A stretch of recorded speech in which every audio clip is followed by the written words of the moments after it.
গণ অভ্যুত্থান থেকে কেন বুঝতে পেরেছেন আমরা বিপ্লবে যেতে পারছি না, এবং পাশাপাশি এই ধরনের আইডিয়া আমাদের বিশ্ববিদ্যালয় পুনর্গঠনে কিভাবে ইমপ্লিমেন্ট করতে পারে এবং কেন জরুরি, বিশেষত এই ধরনের বিশ্ববিদ্যালয়গুলোতে যারা আসলে কোট আনকোট কি সরকারি বিশ্ববিদ্যালয় বলা হয়। মনে রাখবেন আপনাদের বিশ্ববিদ্যালয়টা জেনার আছে, সেই জেনারটা কি সরকারি বিশ্ববিদ্যালয়। এটা খানিকটা সকল সাহিত্য বিশ্ববিদ্যালয়, স্বায়ত্তশাসিত বিশ্ববিদ্যালয় যেগুলোতে আমরা পড়াই আর কি, ঢাকা, জাহাঙ্গীরনগর, রাজশাহী এবং চট্টগ্রাম, এগুলো থেকে খানিকটা ভিন্ন।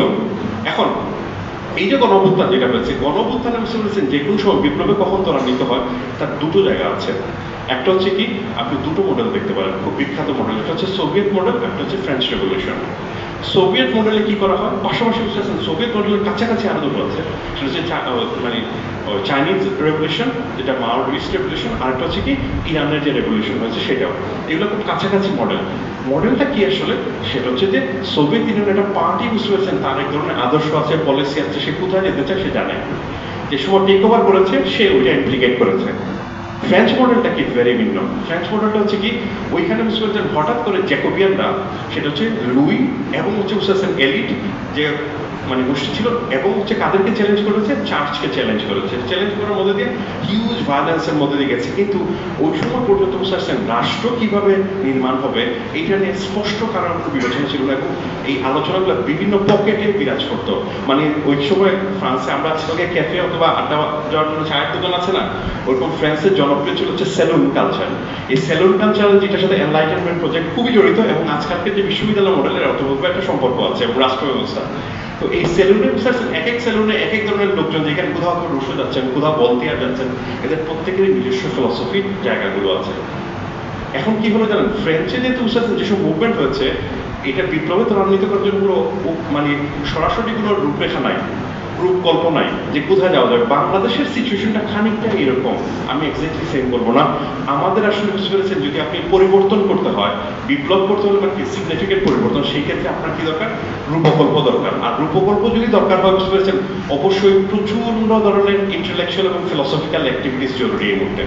তার মানে এই ধরনের যে সেমিনারগুলো হচ্ছে তার সরাসরি কি আছে, গুরুত্বপূর্ণ ভূমিকা আছে। এখন প্রথম একটা বিষয় আপনি ধরেন, সেটা হচ্ছে কি জানেন, যে এই যে আপনাদের এখানে একজন স্টুডেন্ট বলছে, সেটা হচ্ছে এবং যে আপনাদের মত প্রকাশ করার যে, এবং আপনাদের একজন শিক্ষার্থী যে খাদিজা, যার নামে ডিএসএতে মামলা করা হলো, এবং এই যে মামলাগুলো এবং এই ধরনের, এখন খুব স্বাভাবিকভাবে একটা প্রশ্ন আসতে পারে। প্রথম প্রশ্ন হচ্ছে, বুঝতে পারলাম যে আপনাদের বিশ্ববিদ্যালয় শিক্ষক এবং হচ্ছে যে শিক্ষার্থী কারোরই বুঝতে পেরেছেন কোনো সেফ গার্ড নাই।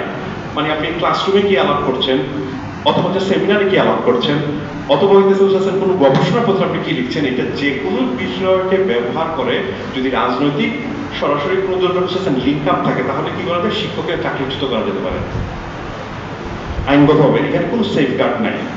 এখন অন্য আদালত বুঝতেছেন শিক্ষার্থীদের জন্য কোনো সেফগার্ড আছে, আসলে আমরা বুঝতেছেন গত 10 বছর ধরে বলছিলাম বুঝতেছেন বাংলাদেশের শিক্ষার্থীদের কোনো সেফগার্ড নাই, বাট এই আলোচনা শিক্ষার্থীদের মাথায় কোনোদিন ঢুকাও না, তারা কোনো আগ্রহীও না। যেমন মনে করেন বাংলাদেশে গবেষণার দুরবস্থা কেন, আপনাদের ছোট উদাহরণ দিই।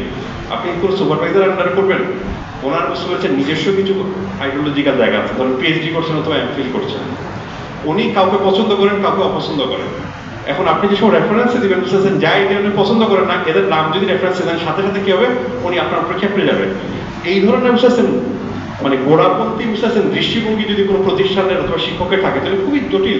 এবং এই প্র্যাকটিসটা ওভারঅল কিন্তু আমাদের দেশে, কারণ আমাদের এখানে যে শুধু আমরা গবেষণা বলি, আমাদের শেষে গবেষণার যে মনস্তত্ত্ব সেটাই তৈরি হয় নাই। আমরা এখনো খাতা দেখি কিভাবে জানেন বুঝতেছেন, আমার কি ভাবনা আছে, আমার কি দৃষ্টিভঙ্গি, সেটা গভীরভাবে প্রভাবিত করতে পারে, কিন্তু কোথায়, স্টুডেন্টের মূল্যায়নের ক্ষেত্রে। বাট আমি একদমই বলছি না বুঝতেছেন আপনি যা ইচ্ছা তা লিখবেন, বরং আপনি যে পজিশনে নিন না কেন, you have to have a rational basis. মানে আপনি যে থিসিসে যা লিখছেন, you have to have a basis. মানে এই কারণে আপনি বলছেন, এবং কি মূল্যায়ন করা হচ্ছে, আপনার রেশনাল বেসিসটা কোথায়। এই ধরনের ক্ষেত্রে বুঝতেছেন আমাদের এখানে কোনো আইন নেই। কিন্তু আমাদের জটিলতা হচ্ছে কি জানেন, এই ধরনের আইন যদি শুধু আনাই হয়, তাতেও আপনি মানে যে মুক্তি পাচ্ছেন না। তার কারণটা হচ্ছে কি জানেন, আমার মানে যে ওই বইটা যে সময় বের হয়েছে 2016-র দিকে, এর আগে থেকে আমি আলোচনা করছিলাম, সেটা হচ্ছে যে বাংলাদেশের কোনো বিশ্ববিদ্যালয় একাডেমিক ফ্রিডমের কোনো আইন ওই অর্থে নাই। তো তখন আপনাদের মনে আছে যে আইসিটি অ্যাক্ট, 2006 সালে সেটা কি করেছিল, বিএনপি সরকার করেছিল। ওই আইসিটি এক কথা ছিল কি জানেন, কেয়ারটেকার গভর্নমেন্ট 2007 থেকে 9 ওইটা অ্যাবলিশ করার ওনারা করেননি, যেটা ব্যাপকভাবে ব্যবহার হচ্ছে কখন, মানে আওয়ামী লীগের সরকার। তো আমি আমার বইয়ে লিখেছিলাম যে কোনো সময় কি হতে পারে, শিক্ষকদের উপরে মামলা হতে পারে। সেটা হচ্ছে যে এই ইউনিভার্সিটিগুলো না, এবার স্বায়ত্তশাসিত ইউনিভার্সিটিতে মামলা হতে পারে। কি কারণে? কারণ হচ্ছে শিক্ষকদেরকে প্রোটেকশন দেওয়া হয় না ওই আইন থেকে। তখন আমার যে প্রকাশক তিনি উঠে বললেন কি জানেন, যে আপনি কি নিশ্চিত? আমি বললাম আপনি কোনো ব্যারিস্টার অথবা লয়ারের সাথে আলাপ করে নিতে পারেন। উনি লয়ারের সাথে আলাপ করলেন, সত্যি সত্যি সিচুয়েশন এরকম। বইটা প্রকাশিত হলো, তার 6 মাসের মধ্যে প্রথম মামলা হলো চট্টগ্রাম বিশ্ববিদ্যালয়ের মহিদুল ইসলাম নামে যে শিক্ষক আছেন না, ওনার এগেনস্টে। তো উনি আমাকে পরে বলছিলেন যে উনি জেলে যাওয়ার পরের দিন কেউ একজন আমার বই দিয়েছিলেন। তো উনি পরে বলতেছিলেন যে ছোট্ট বই, দ্রুত পড়া যায়, মানে যে সকালের দিকে নাকি বইটা দিয়েছিল, সন্ধ্যার দিকে উনি বুঝতে পেরেছেন কেন উনি জেলের মধ্যে আছেন। তো আমার কাছে খুব খারাপ লেগেছে বিষয়টা। কিন্তু সমস্যা হচ্ছে কি জানেন, আপনি শুধু বিশ্ববিদ্যালয় সিম্পলি মত প্রকাশের আইন দিয়ে কোনোভাবে আপনি রাষ্ট্রে আসলে কি করতে পারবেন না, আপনাকে প্রোটেকশন দেওয়া সম্ভব না। আপনাকে কি প্রোটেকশন করতে হবে, পাশাপাশি প্রোটেকশন দিতে হবে কি, এই সকল নিপীড়নমূলক আইন থেকে। কি ধরনের আইন? ডিএসএ অথবা কর্পোরেট মানে সাইবার সিকিউরিটি অ্যাক্ট, তারপরে হচ্ছে 296, 195, এগুলো হচ্ছে ভয়ঙ্কর ধরনের আইন, যেই আইনগুলো দিয়ে বুঝতেছেন যে কোনো সময় শিক্ষক শিক্ষার্থী যা কাউকে কি করা যেতে পারে, মানে যে আটকানো যেতে পারে। এবং হচ্ছে এটা আটকানো হয়েছে ক্রমাগত, এগুলো আপনাদের অভিজ্ঞতার মধ্যে আছে। এবং আমি প্রায় সময় ফাইজলাম করে বলতাম, এইবার যদি এই সরকার টিকে যেত, সে হচ্ছে সোনার দ্বীপে বসেছেন, দ্বীপ বানাইতে বসেছেন, মানে শুধু হচ্ছে কিসের জন্য, মানে এই পরিমাণ লোককে বসেছেন জেলে নিয়ে আটকাতে হতো, তাদেরকে আটকানোর জন্য। তার মানে আপনি সিচুয়েশনটা বুঝতে পারছেন। এখন প্রশ্ন হচ্ছে তাহলে এই অভ্যুত্থানের একটা গুরুত্বপূর্ণ জায়গাটা কি জানেন, সেটা হচ্ছে কি, মানুষ মত প্রকাশ করতে চায় মানুষের বুঝতেছেন মতো, যে থাকে না যে মানুষ হিসেবে তার যে গুরুত্বটা পাওয়া দরকার, সেই বেসিক গুরুত্বটা পেতে চায়।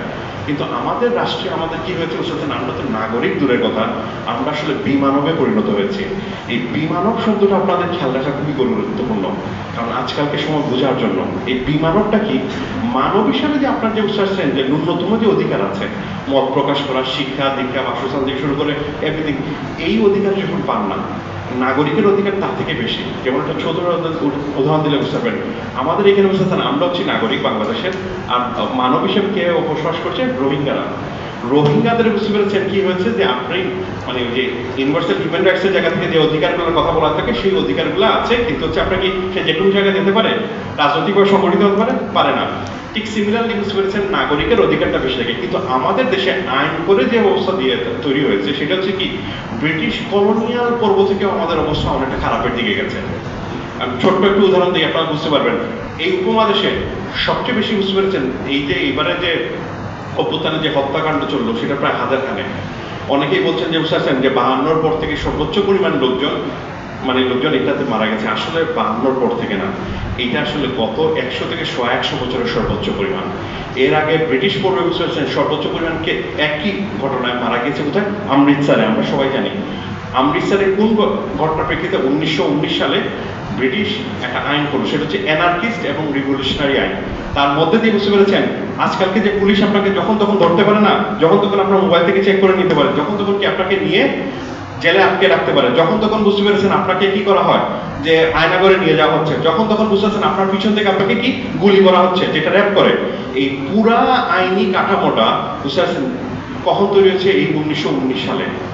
এটা হলো কি, আমরা যে সময় আইনটা করা হলো, তখন মানুষ প্রতিবাদ করার জন্য বুঝতেছেন 13ই এপ্রিল। এখন আমরা সবাই জানি কম্বোডিয়া থেকে শুরু করে বুঝতেছেন একবার আফগানিস্তান পরে সব জায়গায় কি, মানে যে পয়লা বৈশাখ উদযাপন করার পর হয় 13, 14, 15। অমৃতসরের পয়লা বৈশাখী উপলক্ষে রাজনৈতিক উদ্দেশ্যে কি করা হলো, লোকজন যেসব সমবেত হলো, তখন আইন ছিল যে 4 জন একসাথে হইলে কি, মানে তাকে অ্যারেস্ট করা, বিনা বেচারে জেলের মধ্যে রাখা, প্রয়োজন সাপেক্ষে কোথায়, আন্দামানে পাঠিয়ে দেওয়া। এগুলো সবই করতে পারে। তখন কি হলো, জেনারেল ডায়ার গুলি করা শুরু করলো। জেনারেল ডায়ার যে সময় গুলি করা শুরু করলো, সেই যে গুলি থাকে না, তাকে খুবই, এবং সেখানে প্রায় 100 লোক মারা গেছিল। এরপরেই প্রথম বুঝেছেন ব্রিটিশ বিরোধী যে আন্দোলনটা শুরু হয়। আপনি অন্যদিকে দেখেন, এই বাংলাদেশে সেই স্কেলে কত বেশি লোক মারা গেছে না, প্রায় 1000 খানেক লোক। এরপরে যদি বুঝতে পেরেছেন আপনি নতুন রাষ্ট্র যদি গঠন করতে না পারেন, যে রাষ্ট্রে আপনি বুঝতেছেন বিমানব না, যখন তখন আপনাকে অ্যারেস্ট করা, মত প্রকাশে বাধা দেওয়া হয়, তাহলে বুঝতেছেন আপনি কখন করতে পারবেন। তার মানে হচ্ছে যে ইউনিভার্সিটির যে স্বাধীনতার কথা বলছি আমরা, একাডেমিক স্বাধীনতা, এটা হচ্ছে খুবই খণ্ডিত স্বাধীনতা। এটা সামগ্রিক রাষ্ট্রের স্বাধীনতার সাথে ওতপ্রোতভাবে জড়িত। এক,